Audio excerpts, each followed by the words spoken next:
I want you to just close your eyes for a second. Try to really put yourself there. It is a brisk, super foggy morning in the year 1750. Right, early morning. Yeah, exactly. And you are standing on the Rhode Island coast, specifically on the damp, packed sand of Easton's Beach. Which is a pretty rugged area. Oh, completely. The air is biting. It's heavy with the smell of salt and, that thick gray mist that just rolls perpetually off the Atlantic. It's the kind of fog where you can't see more than 10 feet in front of you. Exactly. So you're a farmer or maybe a local fisherman just starting your day. You're near this small cluster of coastal dwellings. There's this rugged dirt road leading off toward the rocky outcrops. They call them Purgatory and Second Beach. Fitting names for what's about to happen. Seriously. Right. So you look out into that just impenetrable gray, and something massive begins to materialize out of the fog. It starts as just a shadow, right? Yeah, this looming geometric silhouette cutting through the mist. And I mean, the sheer scale of it is what triggers your initial dread. Because your heart just drops into your stomach when you realize what you're looking at. Right. Because that shadow is a merchant brig. And for anyone who isn't, super familiar with 18th century maritime stuff, a merchant brig is not a small boat. No, not at all. It's a massive, heavy, two-masted wooden sailing ship. It is basically the industrial machine of its era. Exactly. And this immense structure of oak and canvas is hurtling directly toward the coast. I mean, its sails are fully set, catching every single ounce of the morning wind. Which is terrifying. Yeah. Its colors are flying, just snapping wildly in the breeze, and it is heading straight for these deadly crags and submerged reefs. Nature literally designed these rocks to act like teeth and just tear wooden hulls to shreds. And standing on that beach, I mean, you're completely helpless. You're just watching what should logically be the final agonizing moments of a doomed vessel. Because if you live there, you know the waters. You know the exact, unforgiving topography of those jagged rocks just waiting beneath the surface. Right, the geometry of the whole situation, the speed, the wind, it all dictates absolute catastrophic destruction. There's no physical way for a ship of that size moving that fast to survive what is directly in front of it. None. The tension in the air would be suffocating. You're just bracing yourself for the sound, waiting for that horrific, deafening crack of old-growth timber splintering into 1,000 pieces. And the chaotic snapping of the masts. Yeah, and worst of all, the screams of the sailors being thrown into that freezing, violent surf. I mean, the ship is right on top of the shallows. The impact is imminent. But then, and this is where it gets crazy, the impossible happens. At the absolute last fraction of a second. Yes. It is as if this massive wooden ship is gripped by some mysterious invisible hand. The brig basically executes a maneuver that completely defies the chaotic, violent environment of the breakers. It doesn't just survive, it performs this, aquatic ballet. Which makes no sense. It alters its course entirely on its own. It weaves through the treacherous shallows flawlessly. Dodging crags above the water and razor-sharp ledges beneath it. Right. Having navigated a deadly maze that would challenge the most skilled harbor pilot on their best day, it just glides. It kisses the sand of Easton's Beach so gently that not a single plank is damaged. It just parks itself. It literally parks itself on the shore. It's a perfectly intact vessel, delivered safely through a gauntlet of deadly hazards. And the contrast between the violence you were expecting and that gentle grounding, it's profoundly unsettling. So you and the other locals, your adrenaline is pumping, right? Yeah. You rush the beach, you wade into the freezing shallow water, calling out to the crew. Fully expecting them to be cheering, weeping, kissing the deck. Yeah, thanking whatever god they pray to for this miraculous salvation. So you climb the rigging, you haul yourselves over the wooden rail, and you step onto the main deck. And here is the terrifying truth. This gives me chills every time. Me too. When those Rhode Island locals rushed aboard, there wasn't a single human being on the ship. Not one soul. Today, we are doing a deep dive into the SV Seabird, a vessel that would eventually earn the cursed moniker of the Beach Bird. Such an eerie name. It really is. And we aren't just recounting some spooky maritime folklore or a ghost story told over a campfire. We are launching a meticulous forensic investigation into one of the earliest, most chilling ghost ship mysteries of the American Atlantic. And to really set the tone for this investigation, we had to strip away the romance of the era. Behind every maritime myth, behind the legends of phantom sails, is a very real, very human tragedy. Absolutely. We have to remember that the ocean is an environment of absolute terrifying indifference. It doesn't just take lives, It erases them. It swallows human history whole and leaves no receipt. Right. Think about modern disasters, like a plane crash. Investigators rely on a linear progression of cause and effect. They find the black box, they map the debris field scattered across a mountainside. And they categorize the mechanical failure. Exactly. They build a narrative of doom that comforts us. Because if we can understand the mechanics of the tragedy, we can tell ourselves it won't happen to us. But when you step into the world of 18th century maritime history, that black box never existed. There is no debris field here. We are looking at a scene that is horrifying precisely because it is pristine. It's untouched. So our mission on this deep dive is to reconstruct this timeline minute by minute. We're going to examine this eerie crime scene on the deck, dissect the fatal decisions made by the crew, and track down the cold historical facts buried beneath centuries of nautical legends. Let's start by walking the deck. We need to go through the sensory details of what those locals actually found when they pulled themselves over the railing. This is our tableau of terror. It is the ultimate locked room mystery. Except the room is an isolated wooden island floating on an endless abyss. Right. So the ship is stranded perfectly at the northwest corner of Easton's Beach. The boarding party fans out across the deck, their boots echoing on the planks, and the very first anomaly that hits them isn't visual, it's olfactory and auditory. As they move toward the galley, they realize the galley stove has a blazing fire burning in the cuddy. Let's clarify what a cuddy is for anyone who hasn't spent time on an 18th century sailing vessel, because we aren't talking about a modern kitchen. No, not at all. The cuddy is this small, cramped, enclosed space on the deck where meals are prepared. And having a blazing fire inside a wooden ship is an inherent massive risk. Oh, it's the biggest risk you can take. The presence of that fire is the most crucial piece of forensic evidence on the entire ship. In 18th century maritime technology, a galley stove fire isn't something you just leave burning unattended. Right, it requires constant babysitting. It requires meticulous feeding, management, and supervision. You have to ensure a stray ember doesn't ignite the pitch-soaked wood of the hull and turn the entire vessel into a floating inferno. So a blazing, healthy fire dictates that human hands were actively tending it just moments prior. Exactly. And sitting right over that blazing fire is a heavy iron kettle of coffee, actively boiling. Not lukewarm, not just gently simmering, boiling over. The thermodynamics of that coffee pot are staggering when you attempt to build a timeline. It's the ultimate smoking gun. It really is. A boiling liquid over an active wood fire provides a terrifyingly narrow chronological window. It proves categorically that whoever put that pot on the stove did not vanish days ago. They didn't vanish hours ago. Right. They vanished minutes before the ship hit the beach. Think about the modern equivalent of this. You're driving through the middle of nowhere on a dark night and your car breaks down. You walk to the only farmhouse for miles. Oh, this is a creepy thought. Right. The front door is wide open, swinging in the wind. You step inside, calling out for help. The oven is on, radiating heat, actively baking a pie. The television is playing the evening news. And nobody is there. Nobody. There is a freshly lit cigarette, still actively smoldering in the glass ashtray on the coffee table. The ribbon of smoke is just drifting toward the ceiling.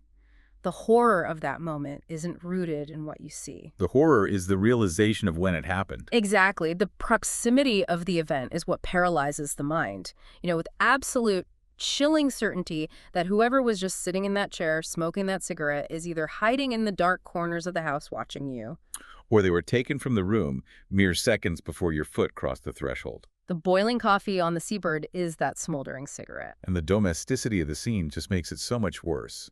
It is not a scene of chaos or violence or panic. No. The boarding party steps down into the main cabin, expecting to find the crew huddled in fear, or maybe the bloody aftermath of a mutiny. Instead, they find the breakfast table perfectly set. The heavy nautical plates, the utensils, the hardtack or salt pork, everything, is arranged meticulously in anticipation of a mundane morning meal that was literally about to be served. And as they descend further into the crew's quarters, the sensory anomalies just continue. The air below decks is thick. Yeah. The heavy, pungent odor of fresh tobacco smoke is just hanging suspended in the cramped space. Which is wild, because tobacco smoke dissipates remarkably fast, especially inside a drafty wooden ship that is being buffeted by the breezy winds of the Atlantic Ocean. Right. For that smell to be described by the witnesses as heavy and lingering, a sailor had to have been casually puffing on a pipe right as the ship was navigating those deadly rocks. That's mind-blowing. And moving to the captain's cabin, the domain of Captain John Huxham.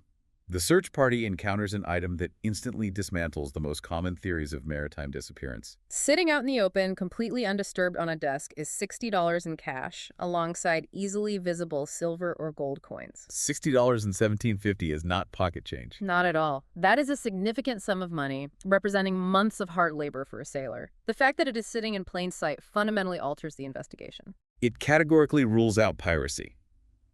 Pirates are motivated by profit. They did outboard a vessel, kidnap an entire crew, and leave accessible wealth sitting on a desk. It just doesn't happen. And it equally invalidates the theory of mutiny. Right. If a crew decides to violently overthrow their captain to escape horrific conditions, the very first thing they do before lowering the lifeboats and fleeing into obscurity is raid the ship's coffers. They need capital to start a new life. Exactly. The undisturbed money proves this was not a crime of human greed. So we eliminate crime, and the boiling coffee and the perfectly set breakfast table eliminate the possibility of a long, drawn-out disaster. This wasn't a crew that slowly starved to death after being blown off course. It wasn't an outbreak of scurvy or yellow fever that claimed them one by one over agonizing weeks, leaving the last man to throw himself overboard in despair. The physical state of the ship itself provides the final piece of negative evidence. The Seabird was in pristine, undamaged condition, It had miraculously threaded the needle through the reefs. which rules out a violent storm, a rogue wave, or a massive structural failure. The ship didn't capsize, the masts weren't snapped, the hull wasn't breached. We are literally left staring into an inexplicable void. An instantaneous catastrophic event occurred that caused 8 experienced, hardened sailors to evaporate into thin air within a span of perhaps 5 minutes. But we can't forget the witnesses. Right, because the ship wasn't entirely empty. There were living souls on board. The animals. When the Rhode Island locals fanned out, they found a dog sitting quietly on the main deck. And down in the cabin, perhaps near that set breakfast table, was a cat. Just calmly existing in the space where 8 men had just vanished. The presence of the pets adds this layer of surreal, psychological horror to the entire event. Animals possess heightened senses. They're acutely sensitive to shifts in barometric pressure that precede storms.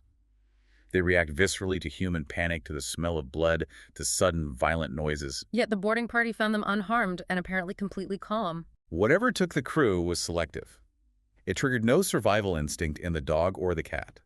Now, in the interest of forensic accuracy, we have to address a bizarre detail that shows up in some of the much later historical sources we reviewed. Oh, this part always gets me. A century after the event, this piece of folklore was bolted onto the story, claiming that alongside the dog and the cat, the boarding party also found a parakeet sitting in a cage. The phantom parakeet? The phantom parakeet. It is a fascinating case study in how the human mind corrupts history to make it more palatable. Why do people feel the need to invent a tropical bird 100 years after the fact? It's such an unnatural, almost comical embellishment to an otherwise terrifying scene. Because a dog and a cat are practical, working shipboard animals. A cat is an essential piece of 18th century maritime equipment. Right, it controls the rat population, protecting the valuable cargo and the food stores. And a dog serves as a radar or an alarm system against unauthorized boarders. They are utilitarian. But a parakeet? A parakeet serves absolutely no practical function on a merchant brig. It is purely decorative. It's a trope. Totally. It is a narrative trope borrowed wholesale from pirate fiction. From Robert Louis Stevenson, from Long John Silver, and his parrot. Later storytellers, perhaps unconsciously feeling that the sheer emptiness of the ship was too abstract a horror, felt the need to make the scene feel more traditionally nautical. They pasted a tropical bird into the narrative to punch up the drama and anchor the story in familiar pirate mythology. But our investigation relies on the primary historical records, which are clear. It was just the dog and the cat. The original unvarnished facts are far more frightening without the cinematic addition of a pirate's bird. They really are. So we have established our perfectly preserved crime scene. The coffee is boiling over the fire, the tobacco smoke is hanging in the air, the life savings are sitting on the table. The dog and the cat are looking at the boarding party as if to say, "What took you so long?" To understand how this happened, we really need to zoom out. We need to look at the macro picture, the context of this voyage, the men who sailed her, and the agonizing timeline of their disappearance. The geography and the economic stakes of the Seabird are vital here. This was a merchant brig returning from the Bay of Honduras. This wasn't a casual pleasure cruise up the coast. No, this was a grueling, highly lucrative and incredibly dangerous mercantile route. The Bay of Honduras in the mid-18th century was a brutal but essential economic hub. It was a primary source of mahogany, which was coveted for luxury furniture and logwood. And logwood was a critical commodity back then. Huge. Before synthetic dyes, the textile industries of Europe and the colonies relied entirely on natural materials. Hmm. Logwood was essential for producing deep reds, purples, and the stark blacks demanded by the fashion of the era. But harvesting and transporting it was back-breaking, hazardous work.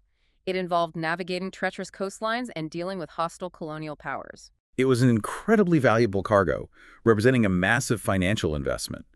And waiting anxiously for that cargo in Rhode Island was a man named Isaac Steele. Isaac Steele was a really prominent merchant operating out of Newport.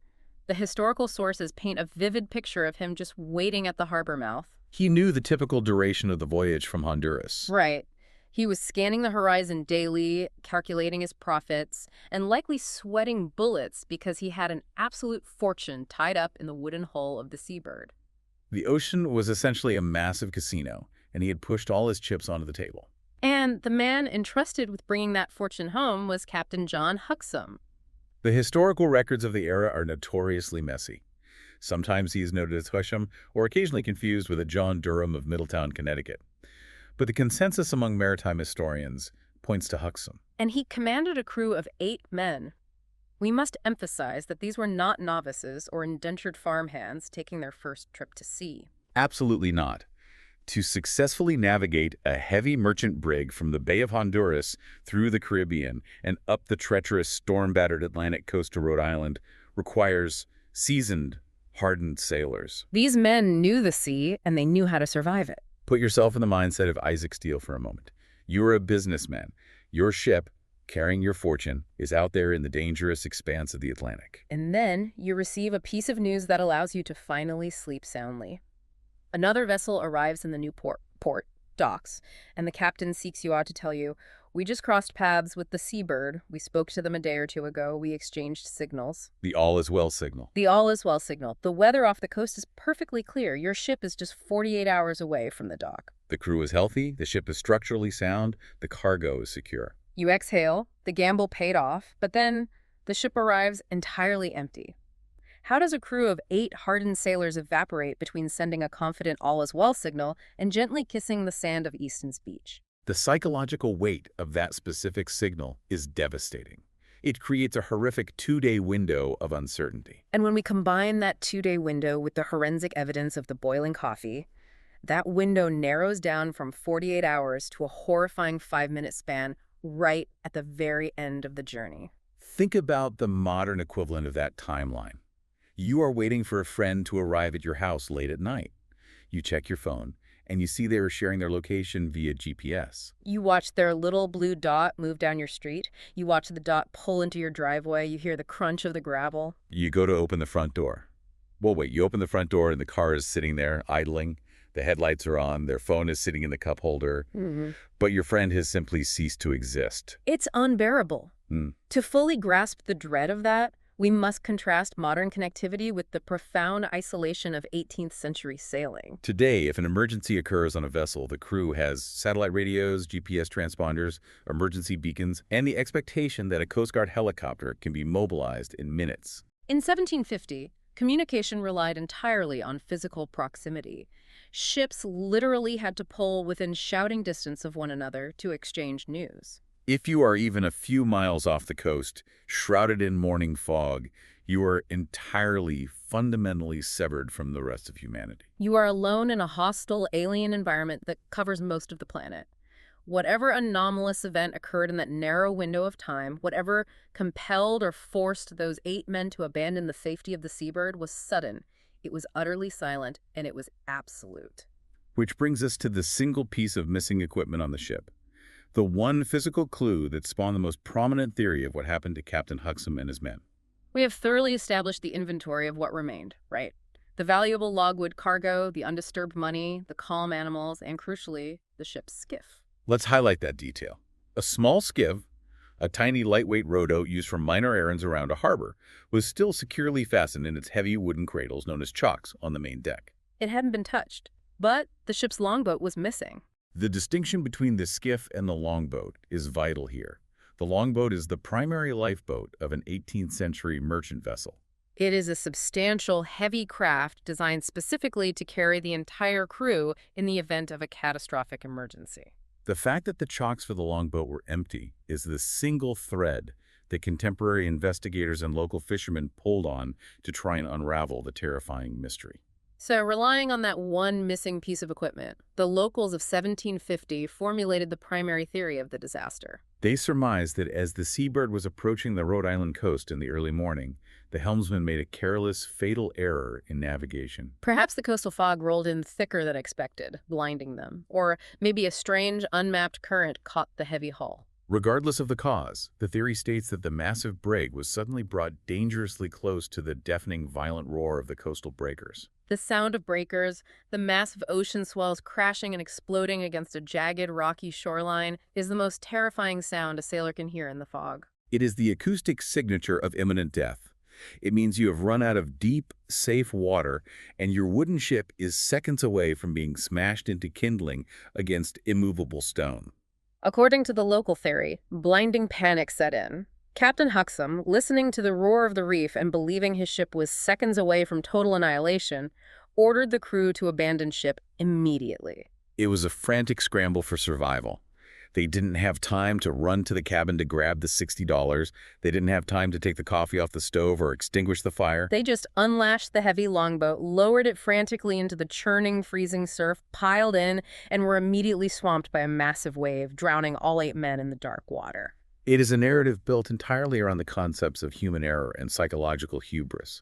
It suggests that even the most experienced, battle-hardened sailors can succumb to blinding, irrational panic when faced with the primal, deafening roar of the ocean tearing at the rocks.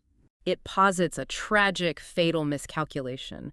They believed the massive ship was doomed, so they took their chances in the smaller, more vulnerable boat, and the ocean simply swallowed them. But we need to aggressively push back on this theory, because when you look closely at it, it falls apart completely. It makes absolutely no physical sense. Problematic is an understatement. It defies the fundamental laws of fluid dynamics and coastal geography.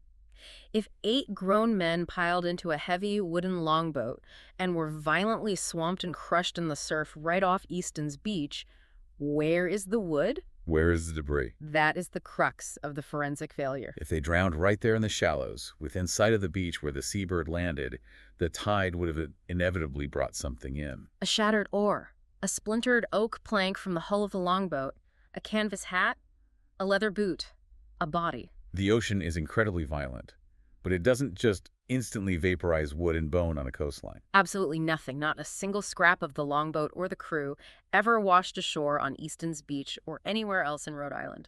This forces us to examine the mechanics of the ocean itself. A coastline acts as a massive, inescapable net. When a violent wreck occurs in the shallows, debris is relentlessly pushed toward the shore by the wave action. The complete, unnatural absence of any wreckage creates a massive historical plot hole that the panic theory simply cannot fill. And the cruel, tragic irony of this theory, if we were to pretend it was true, is almost too agonizing to contemplate. Imagine being one of those crewmen. You are gripped by terror.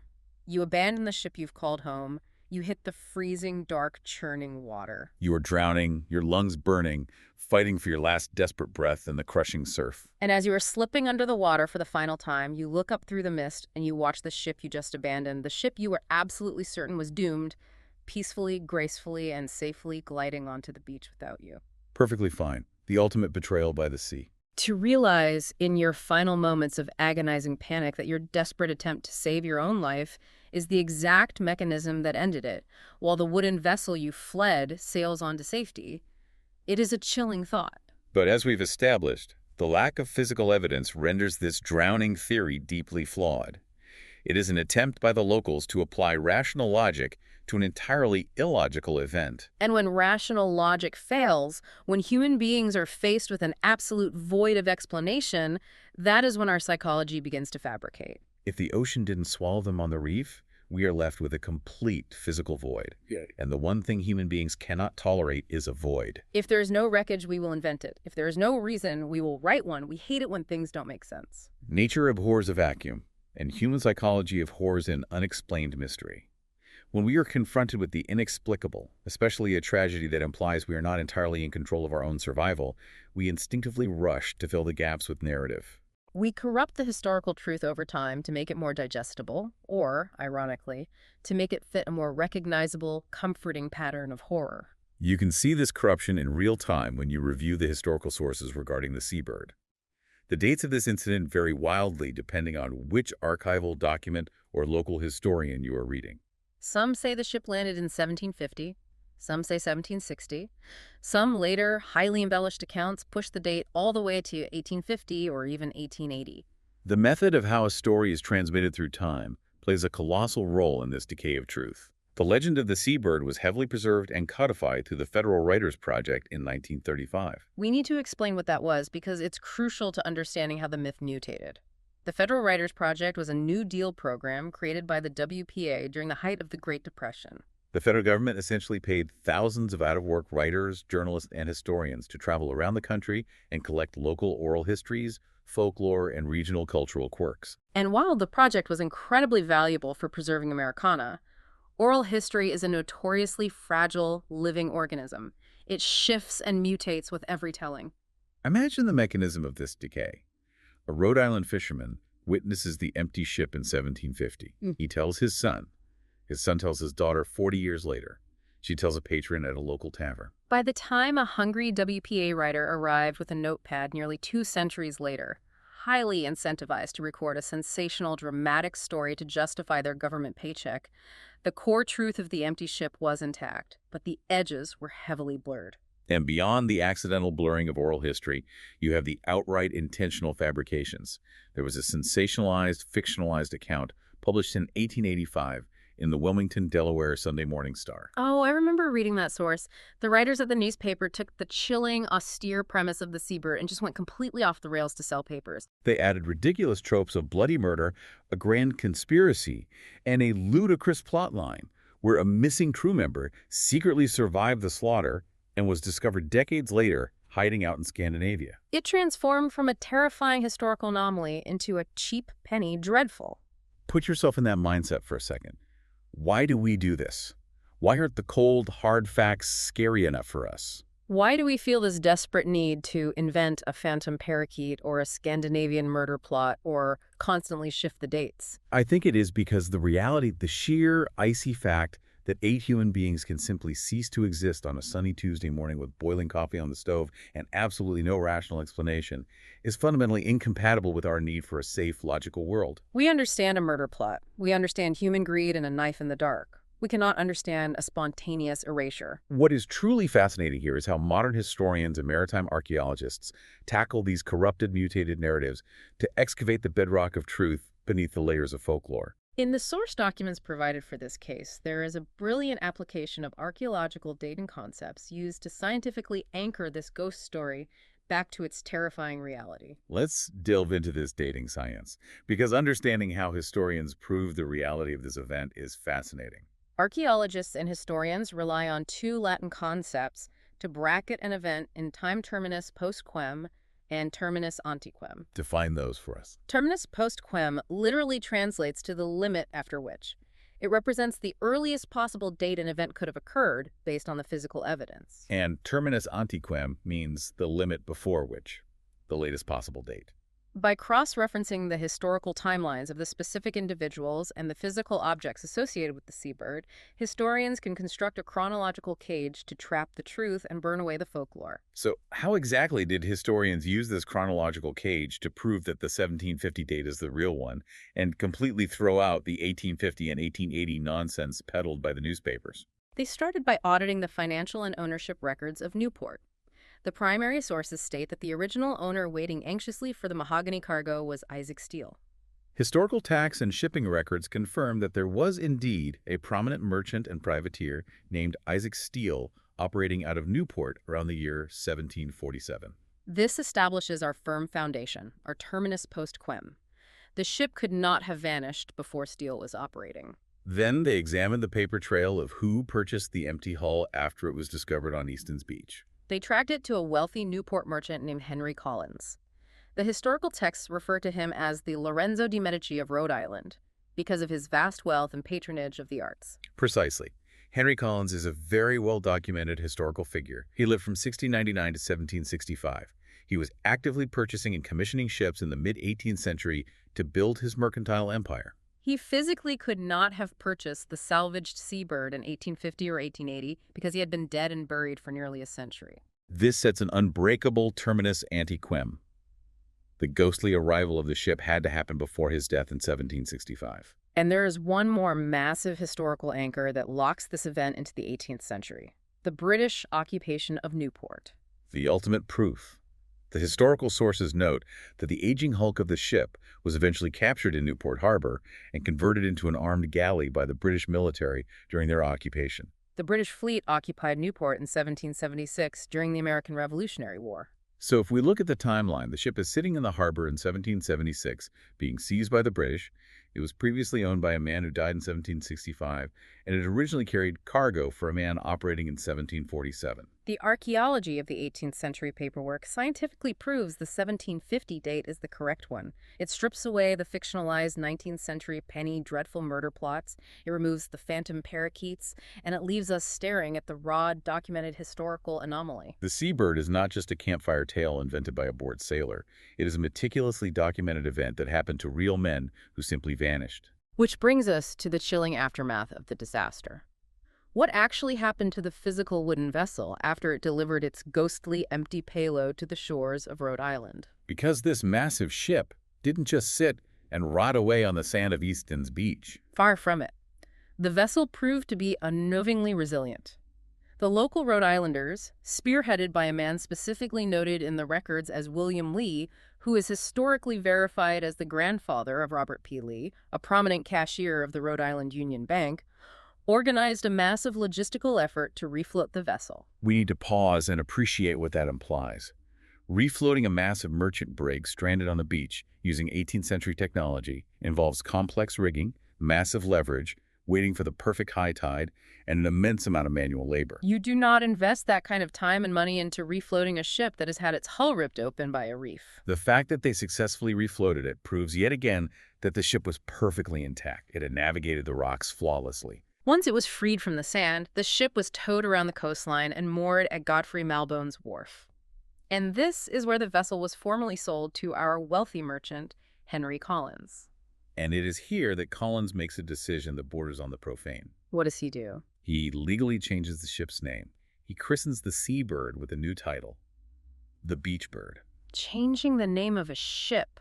For anyone who knows even a shred of maritime culture, that is an act of supreme, unforgivable hubris. It is considered one of the most horrific superstitions in the nautical world. The superstition runs incredibly deep. It is rooted in the belief that every vessel has a spirit, and that its original name is recorded in Poseidon's ledger, the ledger of the deep. By renaming a ship without a complex, rigorous denaming ceremony to essentially trick the gods of the sea, you are inviting catastrophic bad luck. You are erasing its identity. Changing the name from the Seabird to the Beachbird isn't just bad luck. It feels like a direct, arrogant taunt to the ocean itself. It's as if Collins is saying, hey, you tried to kill this bird on the beach, you took the crew, but I own it now. I conquered it. The sheer arrogance of it is astounding. And yet the ship seemingly defies the curse, at least for a while.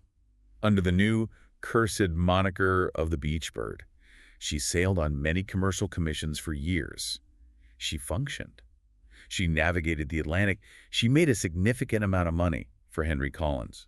But stop and think about the psychological toll on the sailors who had to crew her. Imagine being a desperately poor sailor in Newport, and you are hired to sail on the Beachbird. You are sleeping in the exact same cramped wooden quarters where the ghost crew's tobacco smoke once hung heavily in the air. You are eating meals cooked on the exact same galley stove where the phantom coffee boiled over the fire while the previous crew vanished into the ether. Every time the timber creaked in the night, every time a sudden fog rolled in, I would be paralyzed with terror. I would be terrified to close my eyes on that ship, wondering if whatever invisible force took Captain Huxham was coming back to finish the job. The ship itself truly becomes the central character in this horror documentary. A cold, indifferent entity made of oak and iron. The wood, the nails, the heavy canvas sails, they possess no memory. They don't care about the 8 human beings who evaporated from their decks. The ship is a silent, unfeeling witness that just goes on existing. It has a long, productive life, completely and utterly indifferent to the profound human tragedy it hosted. And its life ends in violence anyway. Eventually, the ship simply gets too old for commercial voyages. It is retired, and it is left to rest as a decaying, floating hulk in the murky waters of Newport Harbor. But then, the year 1776 rolls around. The outbreak of the American Revolutionary War. The massive British enemy fleet sails into the harbor. They occupy Newport. They see this old, cursed wooden hulk sitting idle in the water. And what do? They raise it, strip away its mercantile past, and convert it into an armed galley, a gunboat. It is transformed into an instrument of war.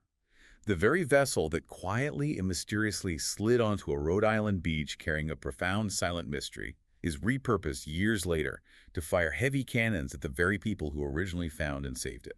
The complete life cycle of the seabird or the beach bird is a testament to endurance, but it is a profoundly dark, cynical endurance. It's the ultimate eerie irony. The fragile human beings, with their hopes and their life savings and their steaming coffee, vanish without a single trace. But the lifeless wooden ship stubbornly, almost psychopathically survived, outliving every man who ever stood on its deck, eventually becoming a weapon of destruction.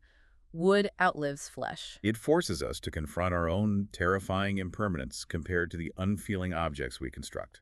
So as we reach the end of this deep dive, what does this all mean? We have stripped away the folklore, we removed the fake parakeets, we dismissed the 19th century newspaper motor plots, we corrected the shifting timelines. We are left staring at the cold, hard, terrifying reality of a Tuesday morning in 1750. 8 seasoned men, close enough to their home port to smell the damp earth of Rhode Island, calmly brew a pot of coffee, leave their life savings sitting out on a desk, and disappear into the ether forever. The enduring, chilling legacy of the seabird is perfectly encapsulated by a quote from the brilliant 18th century essayist Joseph Addison, which was actually highlighted in one of the historical sources we reviewed for this case. Addison wrote that it is far more reasonable to be terrified by the imagination of ghosts and specters than to arrogantly assume we understand everything about the world. That hits incredibly hard when you apply it to this empty deck. It does. Addison is arguing that the absolute height of human foolishness is the arrogant belief that our rational logic, our science, and our deduction can perfectly map every dark corner of reality. The seabird is a terrifying historical reminder that there are still cracks in the world. There are deep, unfathomable voids where our understanding simply stops and the unknown begins. And I think that is exactly why we wanted to conduct this deep dive for you today, because it is so dangerously easy in our modern world, surrounded by our GPS transponders, our constant cellular connectivity, and our perceived mastery of nature, to forget the vast, uncaring scale of the ocean. The ocean is not a playground. It is a hostile, alien world that covers the vast majority of our planet. The mystery of the seabird is a reminder of our profound existential vulnerability. We build massive ships out of oak and iron. We set our breakfast tables with fine china. We brew our coffee to warm our hands against the morning chill. We meticulously count our money and plan our futures. But the sea can reach out and take us at any given moment, leaving all of our pathetic earthly comforts completely undisturbed. The ocean does not need us. It only barely tolerates us. And sometimes, for reasons we will never comprehend, it simply stops tolerating us. And I want to leave you with one final, haunting image to mull over as we close this investigation. Something I haven't been able to stop thinking about since I first read the archival reports of the boarding party. I want you to direct your attention back to the wooden deck of that ship in those frantic, final, silent minutes. Remember the animals. The dog sitting on the main deck. The cat resting in the cabin. The true survivors. The only living witnesses. Yes. They were the only living beings who actually saw whatever it was that took Captain Huxham and his seasoned crew. I want you to imagine looking deeply into the eyes of that dog as it sat quietly on the damp wooden planks in the Rhode Island fog of 1750. What exactly did those eyes see? What inexplicable sound did those ears hear that made 8 hardened sailors abandon a perfectly sound ship with their wealth still sitting on the table? Did the men scream as they were taken? Or was it completely, paralyzingly silent? The dog and the cat survived. They lived through the impossible void. But the true lingering horror of the seabird is that they could never, ever speak of what they witnessed. A profound secret kept forever by the dark waters of the Atlantic and by the eternal silence of the survivors. That's our deep dive on the mystery of the seabird. Stay curious, keep questioning the historical record, but maybe, well, stay on dry land for a while.